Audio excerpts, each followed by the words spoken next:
to us that he would get his stomach surgery in time, and devastated to be greeted at those elevator doors when one of our babies hadn't made it. Sometimes you are in a position not knowing how you can help, but all I can tell you is that being in the thick of it teaches you this chaos. Sadness, tragedy, and heartbreak brings a glimmer of calm after the storm, joy where you were sad, and miracles from the hurt. And they come from being changed. The NICU changed Dan and I to our core, and we will forever give what we can when needed and give ourselves wherever we are needed. Change comes from offering. But it's not always just about what's in your bank account. It's about offering yourself, offering your heart, and giving what you thought you couldn't give. When you're wiped clean and you've lost it all, give what's left. Give yourself and give your heart, and God will take care of the rest. Pray with me. God, I'm sure that there's just a lot of us in here today that sometimes feel like the problems are just too big and we don't know where we can help or what to do. But we're just praying that you'll show us, reach each of us individually, and let us know and put it on our hearts where you want us and where you want our giving. We ask all this in your name. Amen.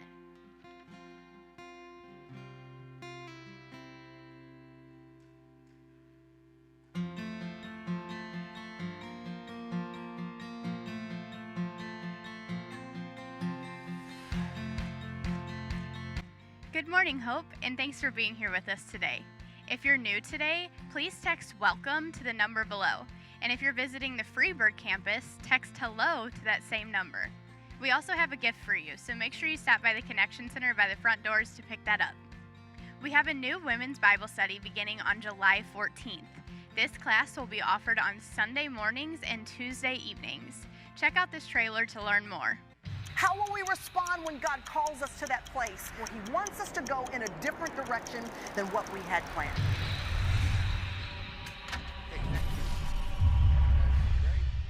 Because the book of Jonah, these 4 little simple chapters, are not really about the whale. They're really about our God. He cares. He's concerned. He's going to answer you. He hears you. One of the best things that can happen to us is when we get swallowed by a fish called grace. When we get swallowed by God's divine mechanism, at the time it doesn't feel good. But looking back, we'll realize that this happened because God wanted to offer me another opportunity. Can I just tell you that running from God is going to cost you so much more than you want to pay?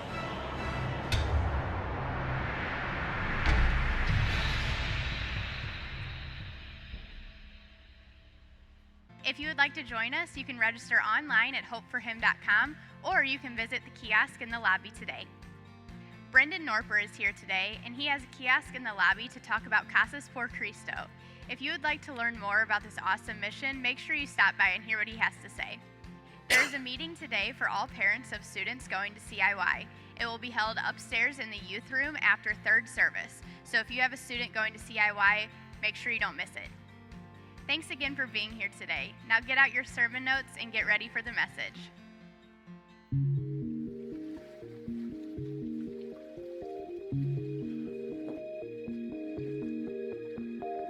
I know your story.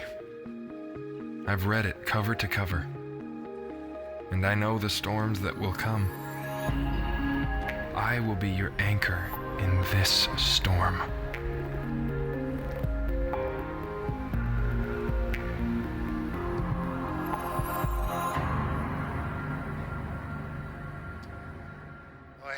Good to see you today. I'm filling in today for Daryl as he's getting a much-needed respite. My name is Daryl Bolin, and so I'm another Daryl. And I read an article a while back that said that Daryl was one of the most undesirable names to give a child. That's what I read. For several reasons. One is because it's spelled several different ways. Mine only one way correctly. Okay, and then also because, you know, the name Daryl, it's a male and female name. There's the actress Daryl Hannah. And then the reason it's also considered an undesirable name is because of all the flack and fun poked at all the Daryls of the world as a result of the old Bob Newhart show. Remember that show on there?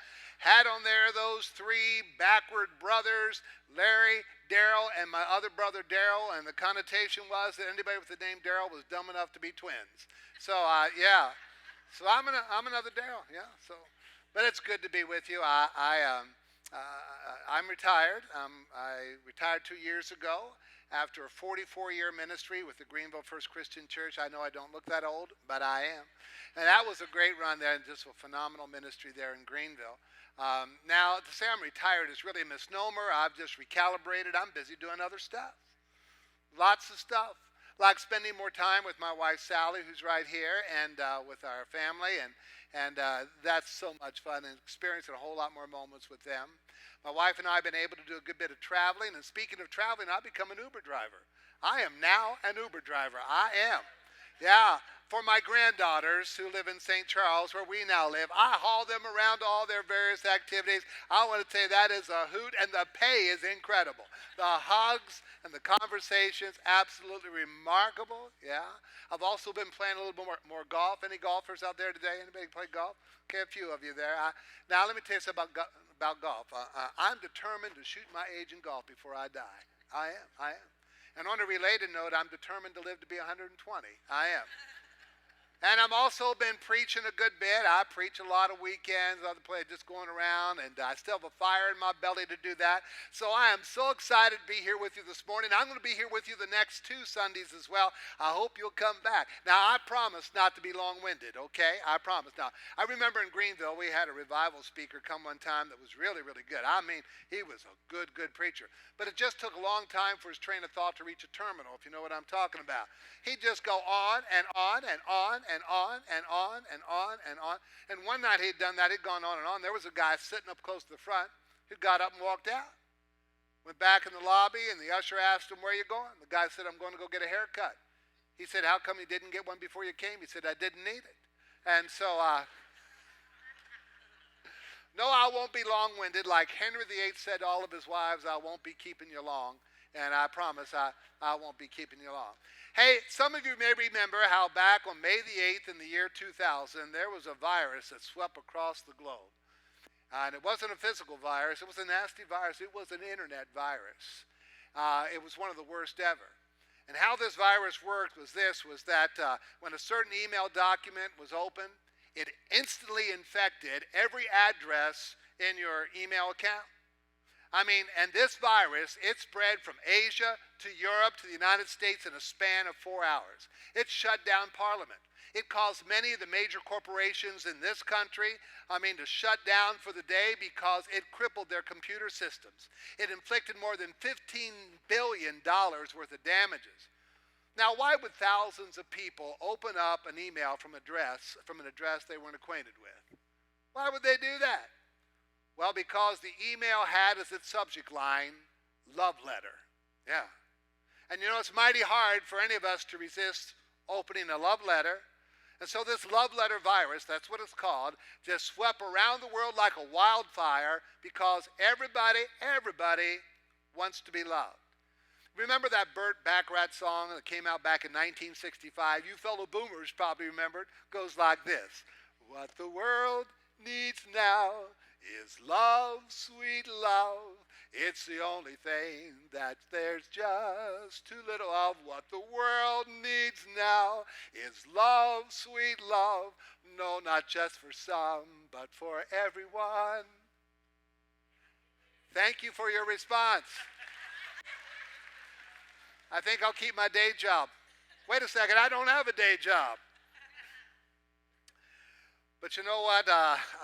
Love, the Bible tells us, sweet love, ought to be what characterizes, first and foremost, those of us who wear the name tag Christian. Jesus said that love ought to be our subject line.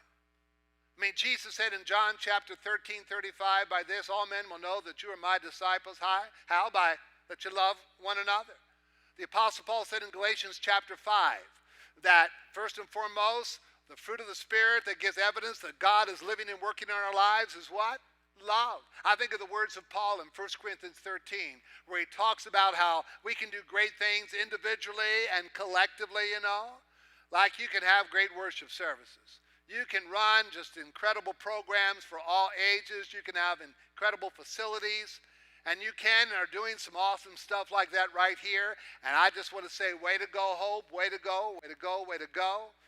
But if this church, hear me, if this church or any church isn't characterized as a place where people love one another and where they love others, then all that doesn't amount to a hill of beans. But if we live our lives as a love letter from God, that's the kind of church that's going to rock its community, rock its county, and beyond. This summer, you all are going through the books of 1st and 2nd Peter. And this morning we come to 1 Peter chapter 3, where Peter challenges us to be a people marked by love in 3 different areas. And we're going to look at these 3 different areas today, but we're going to spend most of our time in the first area and consider what love should look like in a marriage. What should love look like in an everyday marriage? Well, Peter answers that question for the wives first, ladies first, and then the husbands. And ladies, before we look at these verses, some of you may have already noticed that Peter talks about the wives for 6 verses. Yeah, 6 verses. And he talks for the husbands for only 1 verse. Now, what's up with that? I asked my wife about it. Why 6 verses for wives, only 1 for the husbands? And her answer, she said, it's because a man wrote it.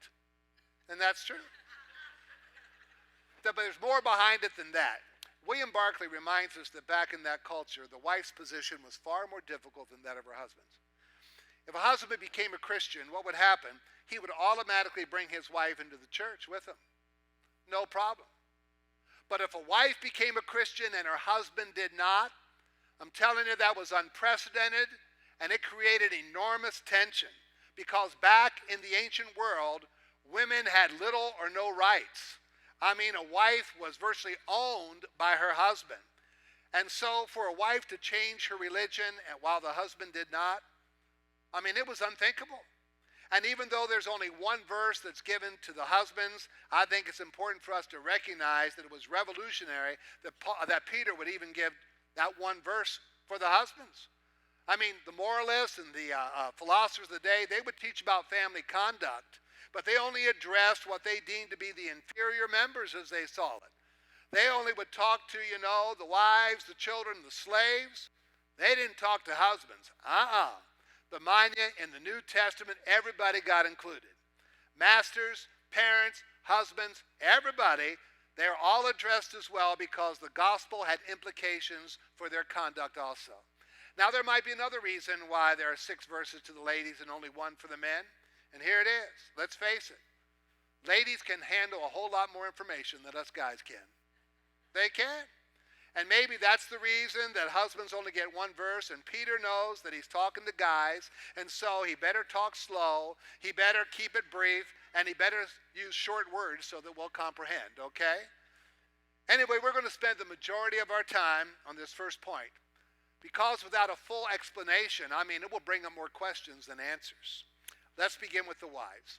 1 Peter chapter 3, verses 1 and 2 says this: Wives, in the same way be submissive to your husbands, so that if any of them do not believe the word, they may be won over without words by the behavior of their wives, when they see the purity and the reverence of your lives. Now, this is one of those passages that a lot of people just conveniently, skip over. But when we do, we miss out on a lot of rich teaching that God is trying to convey to us. Now, in chapter 2, of 1 Peter, Peter talks about how we ought to be submissive to our government officials, and how we ought to be submissive to our bosses. And here he continues this theme of submission. But now he focuses on wives being submissive to their husbands. And this passage is kind of unique. In Ephesians 5, it talks about that, but it's in the context there of a Christian marriage. But here in this setting, it's talking about a wife who is a Christian while the husband is not, or he's a Christian, but he's fallen away from the Lord. And Peter says to the wives this. He says the most effective method for winning them to the Lord or bringing them back to the Lord is by the life that you lead. Now, what kind of life is he talking about? Well, first, let me tell you what submission is not. It's not a sign of inferiority or weakness, not at all. It's not keeping all your opinions to yourself and being the silent partner, not at all. What it does mean is this, ladies, that in the decisions in your marriage, after explaining your position, reasoning with your husband, and trying to get him to understand things from your perspective, you ultimately yield to his leadership. And hopefully if he's a smart husband, he will seek your wise counsel, and you will change his mind at times on things.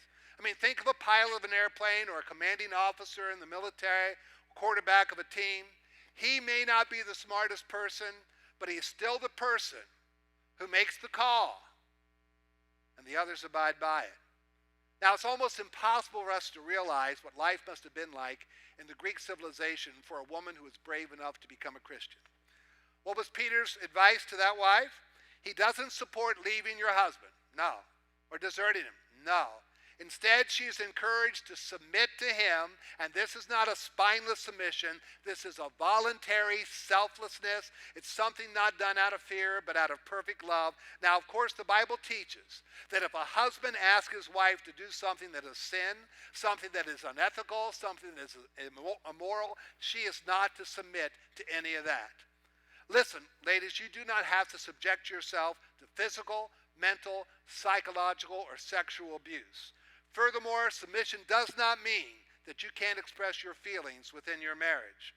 Peter isn't saying that a wife is to be a doormat for her husband who allows him to walk all over. Not at all.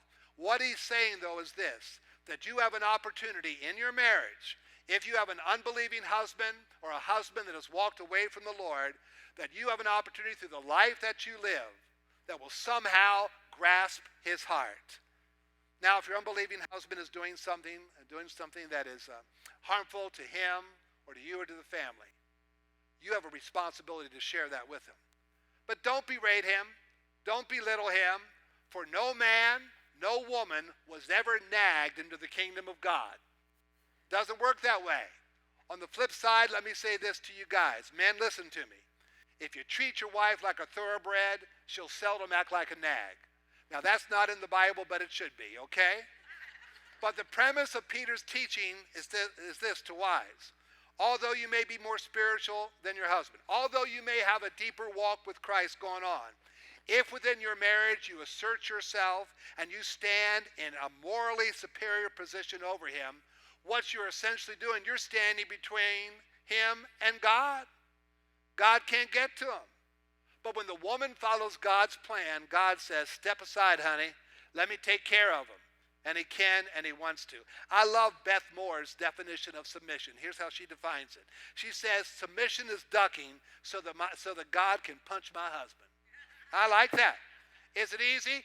No, it's not easy. It goes against the carnal nature. But listen, if your husband is an unbeliever or has drifted from the Lord and his church, if you see submission and leaving a life of love, not as a burden, but as a blessing and as an opportunity, hey, then God can use that. God can use you to tremendously impact his life. Now, you might be sitting there thinking, well, Darrell, I tried that. I tried yielding to his leadership. I tried lovingly dealing with him all the time. But it didn't work. Didn't work. So I've had to try to lay down the law and stay on his case. I'm going to tell you, that's not going to work. Not going to work. It's going to only make things worse. In fact, instead of winning him over, it's more apt to drive him away. And regrettably, I've seen that happen so much through the years. A well-meaning wife who tried to cram faith down the throat of her unbelieving or wayward husband. And I'm also certain, though, there are many guys sitting in this church right now, and you're faithful to the Lord because of your wife, who fleshed out Christianity in front of you and modeled Jesus Christ in front of you. And there came a point where you said, I've got to go to church, and I've got to check it out and see what changed my wife. And you came here and you found out who changed your wife, and it was Jesus Christ. Now, Chuck Swindoll says that this passage has 4 key words for wives. And the first is action. Verse 1 says that wives should win their husbands over by their behavior, talking about their character and their conduct, their life and their love. The second key word is adornment. Listen to 1 Peter chapter 3, verses 3 and 4. Your beauty should not come from outward adornment, such as braided hair and the wearing of gold jewelry and fine clothes. Instead, it should be that of the inner self, the unfading beauty of a gentle and quiet spirit, which is of great worth in God's sight. Now, the word adornment is a Greek derivative of the word cosmos, from which we get our word cosmetics. So in other words, Peter is saying, your beauty shouldn't be primarily cosmetic. Your beauty should come from the inside. Now, mind you, he's not saying don't wear any jewelry. He's not saying, don't wear any makeup. He's not saying don't wear nice clothes. He's not saying don't fix your hair. I mean, that's not what he's saying. Husbands really like it a lot when their wives try their best to look nice. Chuck Swindoll said this: nobody wants his wife to look like a fundamentalist. So Peter's not saying don't give any attention to your appearance, but he's saying don't major on the externals.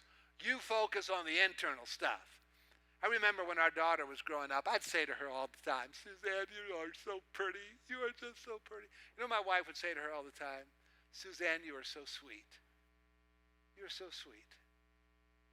And that really is more important than inner beauty. The third word is attitude. Peter said in verse 4, have a gentle, quiet spirit. The Message paraphrases that this way: what matters not is your outer appearance, the styling of your hair, the jewelry you wear, or the cut of your clothes. What matters is your inner disposition. In my ministry in Greenville, I did a lot of counseling. I mean, it just went with the territory. And I used to think that the people with the biggest problems came to see me. And one day I realized that the people who get divorced are not the people with the biggest problems in marriage. You know, I realized this. I realized something a long time ago, that the difference between marriages that make it and those that don't is not the size of the problem. It's the attitude that the people have. I realized a long time ago that if we worked as hard after we're married as we did before we're married, most people would stay married. Yeah. I mean, so many people, they stand before the altar and they say, I do, and then they don't anymore. Go figure. What's up with that? I think it must be the flowers or something. I haven't figured it out. But let me tell you what pre-marriage counseling is like. I officiated over 1,000 weddings in Greenville. And I did a lot of premarital counseling. I'd have couples come into my office. Here's a typical couple. They come in, and they're holding on to each other. And they've got this lovesick look on their faces, you know. They're just sickening. And they come in, and they're just so much in love. I've got a chair there and a chair there, and they both sit in the same chair. I try to talk to them, but it doesn't do much good because they're not listening, you know. And but I try to. They're just, you know, just so sweet. So I asked them, do you have a job? No. But we're in love. Okay. Do you have a place to live? No, not yet. But we're in love. Do you have a vehicle? And he pipes up and he says, yeah, I've got a 2005 Ford pickup. I said, well, that's nice. Talk with them some more and pray with them. And then I walk with them out to that Ford pickup. And invariably, here's what happens. He goes over and he opens up the passenger side of that truck, and she gets in. And what does she do? She slides almost all the way over to the driver's side, you know. I always thought, why did he just open up his own door and make a shortcut for her? Go figure. And then they drive off into the sunset. They're as happy as they can be because they're in love. I mean, they're just so much in love. Then regrettably, oftentimes, about 3 years later, they're back in my office. And they went out of their marriage. And they're not lovingly looking at each other now. They're glaring at each other, attacking each other. I got a chair there, and they're sitting in those chairs. They want to bail on their marriage, pull the ripcord, bail out. Now, mind you, now they both have jobs. They both have a vehicle. They got a place to live. They got all those things they didn't have before they got married. And now they want to chuck it all. Why? Let me tell you why it happens. You see, before they got married, they looked at each other all the time through eyes of love and with the best of attitudes. But when problems come up in a marriage, in their marriage, and problems arise in every marriage, when problems come up, what happens? They begin to look at each other through the worst of eyes and with the worst of attitudes. Let me say to every wife here today, let me say to every husband here today, let me say to all of you, regardless of your status and where you're at in life, when problems arise in your life, in your marriage, in your home, at work, at school, at church, wherever and with whomever, through what eyes do you see them? What's your attitude? Let me tell you something about attitude. It's your choice. Nobody gives you a bad attitude. I mean, if you're out there smiling today, it's because you chose to be that way.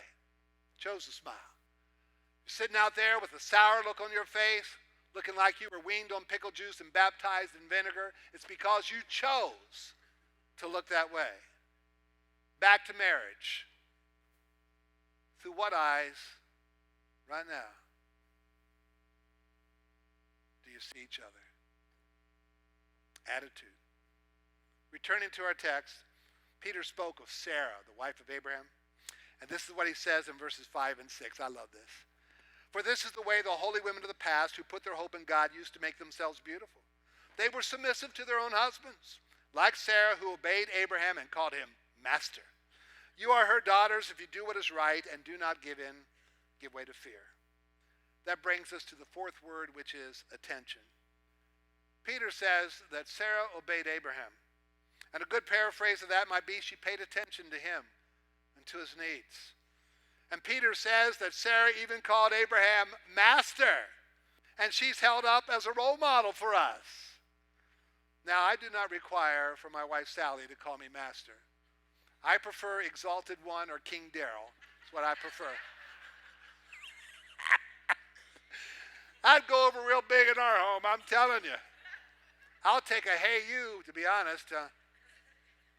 But here's what Sarah did. She put her husband on a pedestal and respected him. And you know what? We guys, we love that. Somebody said this. Every woman wants to be loved, and every man needs to be admired. And that's true. Let me tell you something about the male ego. It is so weak, it's got to be stroked all the time. It's just the way we're wired. Listen, wives, your opinion of your hubby matters more than anybody else's. I mean, ladies, just as you want to know, does he love me today? Your husband wants to know, does she believe in me today? You know, after I'm done preaching on the weekend, it's the weirdest thing. You know, what you think about how I did really doesn't matter all that much. Nah. What matters is, did my wife believe I did good? I mean, after the services are over, I'll say to her, Sally, what do you think? Was it funny? Was it too stupid? You know? Did it connect? Was it powerful? I mean, did you like it? I mean, what do you think? Because I need to know that she believes in me. And when I know that my wife believes in me, I can handle any critic. Wives, your husband needs attention from you and words of affirmation. He needs that. Okay, how about the needs of wives? Well, Peter addresses that in verse 7. It's a short verse, but covers a lot of territory. He has this to say to husbands. Husbands, in the same way, be considerate as you live with your wives. Treat them with respect as the weaker partner and as heirs with you of the precious gift of life, so that nothing will hinder your prayers. Now remember, for Peter to even give one verse to husbands as to how they should treat their wives was absolutely countercultural. But first, notice he says, be considerate. I'm reminded of a story about a couple that was getting married. And they were excited about it, so much in love, but they each had a problem that they had not talked with anyone about, not even each other. As their wedding day approached, the groom-to-be, he thought, I'm going to talk to my dad about this. So he went to his dad and said, Dad, I'm kind of worried. I'm a little fearful what's going to happen in our marriage. Well, do you love her, son? Yeah, I love her. Well, what's the problem? Well, Dad, I've got this problem. I've got incredibly smelly feet. I mean, my feet stink. I mean, they stink bad. And I think she's going to be so put off by that, she won't even be in the same room with me. I mean, it's bad. And the dad said, well, son, just wash your feet a lot and always wear socks. Just always wear socks. Even in bed, always wear socks. Well, that sounds like a reasonable solution. Well, the bride-to-be, she decided to talk to her mom about her problem. And said, Mom, I'm worried. What's your worry? Well, Mom, I've got this problem. What's the problem? I've got bad morning breath. Well, honey, everybody has bad breath. And Mom, you don't understand. My breath reeks in the morning. I mean, it's just really, really, really bad. It just stinks to high heaven. Her mom said, well, dear, here's what you do. Every morning, get out of bed, go in the kitchen, fix a little breakfast. Don't say a word to your husband. The key is don't say a word to him. He comes in to get his breakfast. You go in the bathroom and you spend a while brushing your teeth. Do not say a word to him before you brush your teeth. Okay? Well, Mom, thanks for the advice. I'll do that. They get married and everything's hunky-dory. I mean, they're doing great. It's just wonderful, you know. Him with his perpetual socks and she with her morning silence. They still were doing well. Until about 6 months into their marriage, one morning, the guy wakes up and he discovers that one of his socks has come off. He's frantic. So he begins scurrying under the covers trying to find that sock, and he wakes up his wife in the meanwhile, you know, and without thinking she said, I mean, what on earth are you doing? To which he replied, oh my, you've swallowed my sock.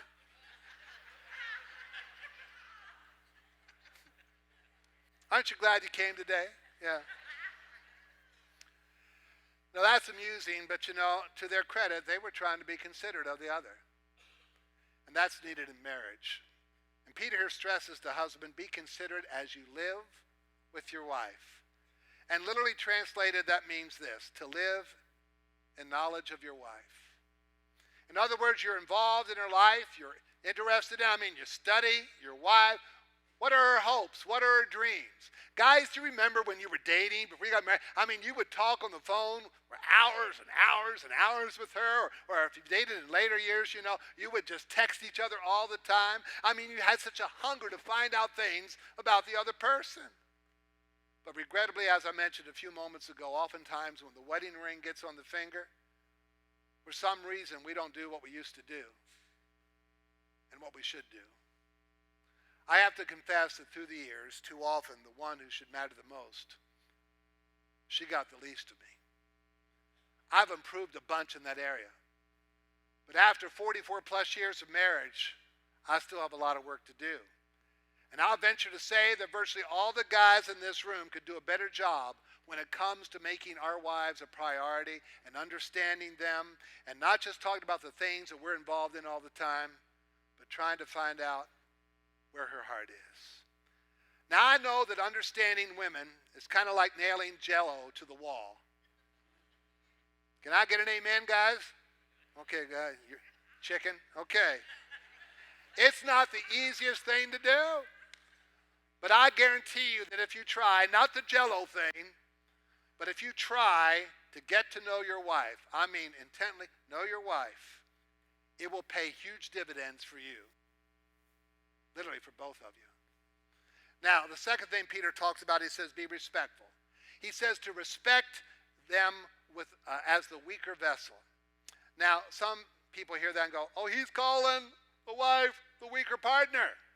Well, you have to understand what this word means. The word conveys to teach them in a delicate fashion. Guys, hear me now. You are not handling a 64-ounce mug that you got at the gas station, all right? God has entrusted you a fragile piece of china. It is more valuable, it is breakable, and so you handle your wife with care and loving respect.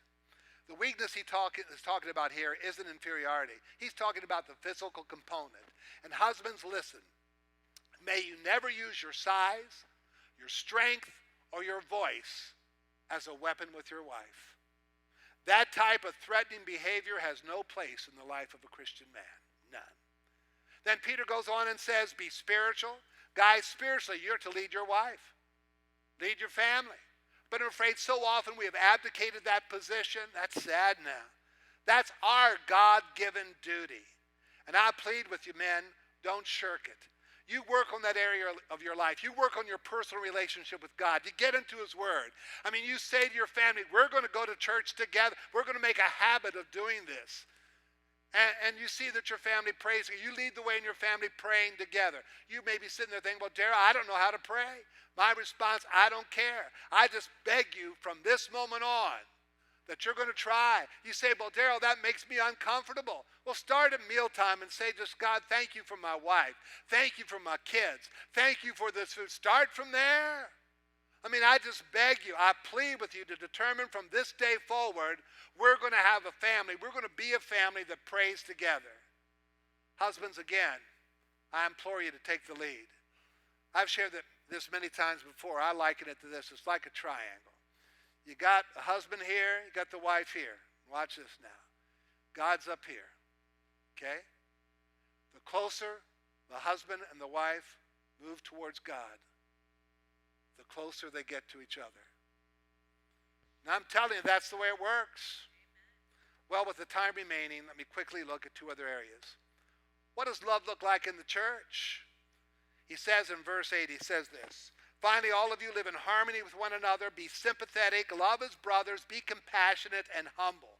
4 kinds of love, he says, ought to characterize those of us who call ourselves Christ followers. First, he talks about unified love. He says, live in harmony. We ought to stand with and for each other. I mean, this is a together deal right here. Secondly, he says we need to be sympathetic. And when he says be sympathetic, it literally means to feel with. And he's talking about having a sincere concern for others, especially those going through a tough time. Also within the church, we need to have a compassionate love. In prepping for this message, I came across this recent quote from Rick Warren that I thought was so spot on and so fitting for today. He said, our culture has accepted 2 huge lies. The first is that if you disagree with someone's lifestyle, you must fear or hate them. The second is that to love someone means that you agree with everything they believe or do. Both are nonsense. You don't have to compromise convictions to be compassionate. I'm telling you, we must never compromise our convictions. But at the same time, church, we need to make certain that we have a compassionate love for all peoples, no matter who, no matter what, whether they agree with us with them. They matter to God. Everybody matters to God, and therefore they've got to matter to us. Anyway, then the 4th time of love is a humble love. Friends, the church ought to be a model of humility in the way that we relate and interact with one another. As Rick Warren says in the first line of his book, The Purpose-Driven Life, it's not about you. It's not about you. It's about him. It's about others. Peter says that's what love should look like in the church. Then he talks about one final area in this passage. What should love look like in the world? Verse 9 says this, do not repay evil with evil or insult with insult, but with blessing, because to do this you were called so that you may inherit a blessing. Now what I see in that short phrase is refuse to retaliate. I mean, that's tough. I mean, when we've been wronged, we feel that we've been wronged, our natural inclination is to lash back, to get even. Let me show you a clip, though, from the old Malcolm in the Middle show that I think shows well the folly of doing so. Watch this.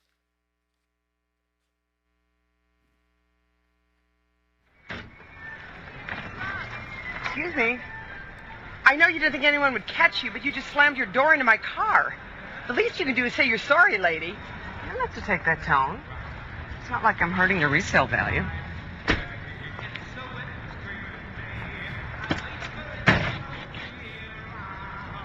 I'm sorry. See? Like that.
shiny so you know it won't freeze.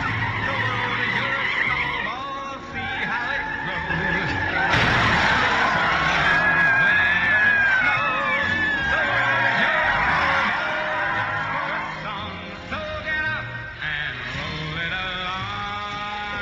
It's the only world makes the sweetheart. Take a walk with your favorite girl. It should state what a spring is late. In winter it's a marshmallow. Oh, in winter it's a marshmallow.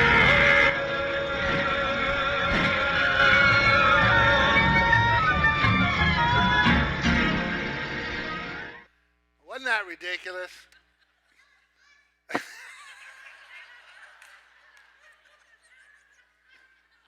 Okay. But that's the way what seeking to retaliate looks like. Now tell them. You get right down to it, it is ridiculous. Everybody loses. Relationships are shattered. I mean, just bitterness lingers. People make fools of themselves. And Christ certainly isn't glorified. Then Peter goes on to challenge us to seek to serve others. Look at verse 10 very quickly. He says, "For whoever would love life and see good days must keep his tongue from evil and his lips from deceitful speech. He must turn from evil and do good. He must seek peace and pursue it. For the eyes of the Lord are on the righteous and his ears are attentive to their prayer. But the face of the Lord is against those who do evil." That means our response whenever we are treated poorly is to respond with love. Jesus talked about this in the Sermon on the Mount. He said this: if you only treat people who are good to you in a good fashion, what have you done? He said even the pagans do that. Friends, no matter what, hear me, no matter what, again, what the world needs now is love, sweet love. Want me to sing it again? Yeah, for everyone. I like this statement from Philip Yancey. He wrote, "Jesus gained the reputation of a lover of sinners, a reputation that his followers are in danger of losing today.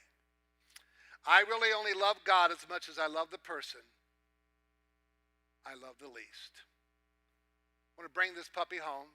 I want to do so by mentioning one of my all-time favorite movies, The Princess Bride. Anybody else love the movie The Princess Bride? Oh, it's a classic. It's a classic. Matt Widge, it's great. In that movie, though, if you remember the storyline, Wesley rescues Princess Buttercup, the love of his life. And any time she asked him to do something, he always said the same thing: "As you wish." There's not a woman alive who wouldn't love for her man to always say, whenever she asked him to do something, "As you wish." Ain't gonna happen. Promise you, ain't gonna happen.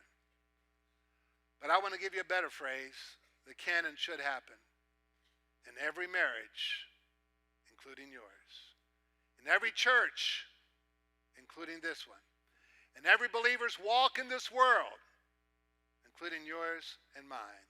And here it is: to live and to love every day as God wishes. May that be our resolve. Let's pray. God, I pray that you'll help us to be a people marked by love everywhere and with everyone. Knowing, God, that's the kind of life that's going to transform this world. God, let it begin with me. Let it begin with each one in this room, to your glory. In Jesus' name. And all God's people said, amen. It's invitation time, an opportunity for you to respond to the love of Christ. Maybe you're here today and you've never made Jesus your Savior and Lord. You can do that today. You can come, humble yourself, swallow your pride, and say, "I admit I need a Savior. Jesus, I give my life to you. I surrender. I submit myself to you." You come today. We'll guide you through that as you confess Jesus as your Lord and you're baptized in Him. Water's warm. Ready. Maybe you're here today in need of prayer. We'd love to pray with you, whatever's on your heart. We invite you to come as we stand and as we worship.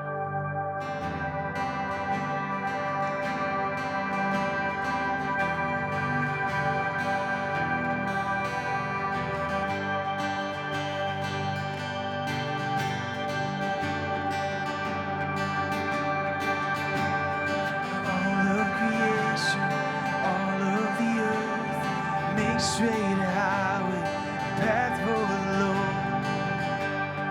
Jesus is coming soon. Call back the sinner, wake up the saint. Let every nation shout of your praise.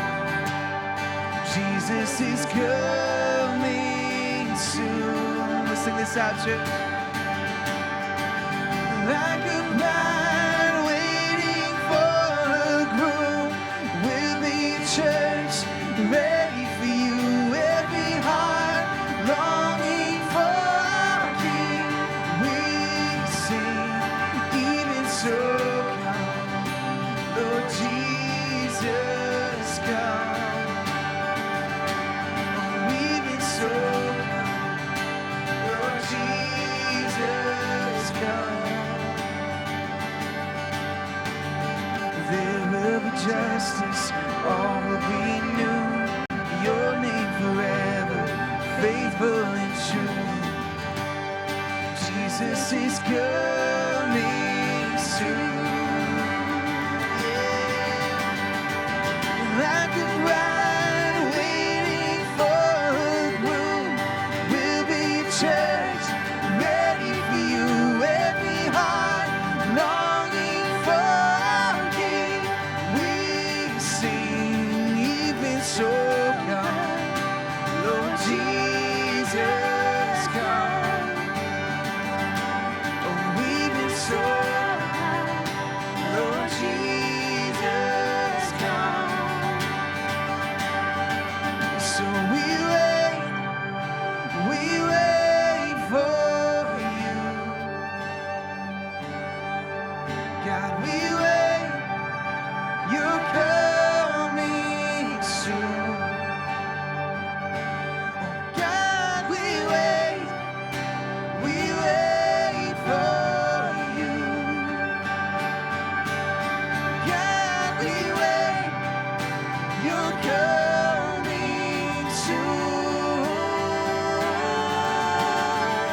Like a bride waiting for her groom, we'll be church ready for you. Every heart longing for our King. We sing like a bride waiting for her groom. We'll be church that's ready for you. Every heart longing for our King. We sing, even so come, Lord Jesus, come. Oh, even so come, Jesus, come. Even so come, Lord Jesus, come. Oh, even so come, Lord Jesus, come.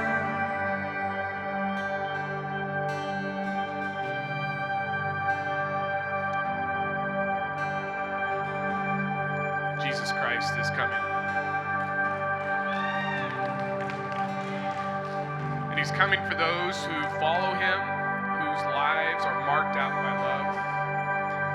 And I just pray, even today as we've heard this text be faithfully preached, Lord, that we're the type of people that will leave here, that will be known as people who follow Christ, who love deeply, care deeply about the things that Christ is, that matters to him, that we make much of him with our lives. And so that's our prayer for you today as you've heard and sat under this teaching, under the Lord's text and his word for you today. And I want to thank Daryl, who has come today. He's going to be here for the next 2 weeks. Our other brother, Daryl, can take a much-needed retreat. And so we'll be continuing to pray for Daryl as he prepares to lead us and serve us over these next couple weeks, and also for Daryl Jones as he and his wife are actually going to be gone next week on retreat, so be praying for them.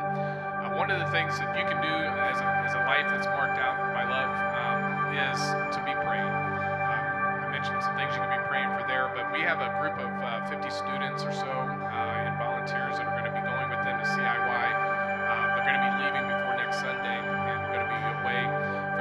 so a couple things we're going to do. We're going to have them come up. Actually, you guys, if you're here, if you're a student going to be going to CIY, or you're an adult volunteer or a student, volunteer that's going to be a part of that, go ahead and start making your way up here. One of the things I want to encourage you to do as we get ready to pray for them is when you leave this place, the very first kiosk is our student ministry kiosk. And there are these little prayer tags with every student or a name of one of the students that's going on this trip. And I want to ask you to stop by there, grab a little pamphlet and their little prayer tag. And I want to ask you to commit to praying for these students and these volunteers this next week as they're, or a week from now, as they're on this trip for CIY. So, do we have any others that want to come? I'm going to have you guys gather up front here. If you guys would like to come up and want to pray for them, the rest of you guys can come and let's pray for them.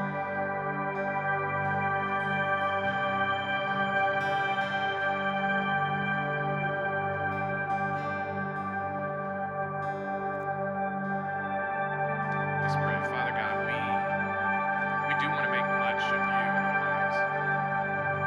Lord, we want our lives to be characterized by love, and we thank you for the opportunity that we have to serve one another, to be a part of one another's lives. And Lord, we thank you for this week that's coming, for these students and for these volunteers, these folks who are coming alongside to shepherd and to serve these students.